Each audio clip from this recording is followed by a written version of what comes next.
Hi friends, అన్వేషరమ్మ గుట్ట పైన ఉన్నాం చూడండి.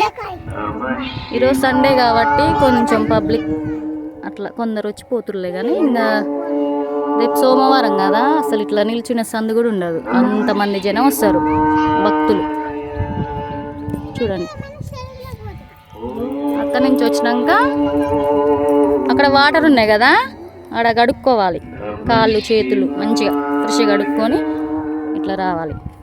వచ్చి ఇక్కడ పాదాలు ఉన్నాయి కదా, ఇక్కడ ఏం చేయాలంటే ఆడ వాటర్ ఉన్నాయి చూడండి, అక్కడ వాటర్ ఉన్నాయి. ఆ కొనంలో వాటర్ ఈ బిందె నుంచి తీసుకొచ్చి ఇక్కడ కడగాలి, పాదాలు కడగాలి. పాదాలు కడిగినాక నెక్స్ట్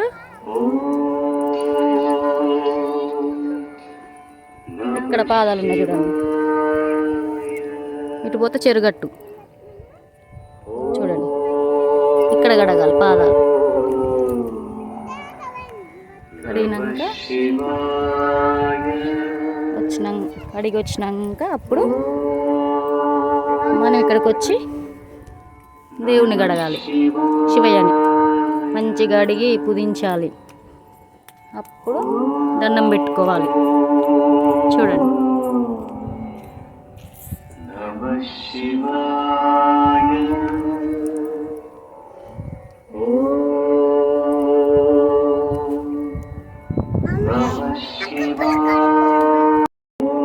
ఇక్కడ పూజారి కూడా సమయానికి ఉంటాడు.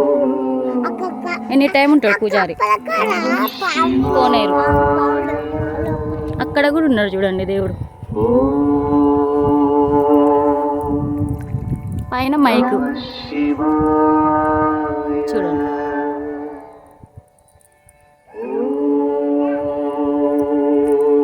ఇక్కడికి రాండి ఫ్రెండ్స్, వచ్చి మీకేం కోరిక ఉందో అది కోరుకోండి. అప్పుడు నెరవేరినాకనే మీరు ఇక్కడికి రండి, ఒకసారి వచ్చి పోండి. చూడండి, చాలా బాగుంది ఫ్రెండ్స్. కొండపైన ప్రశాంతంగా ఉంది. ఇక్కడ అంతా కొండే. పూజారి ఎనీ టైం ఉంటారు.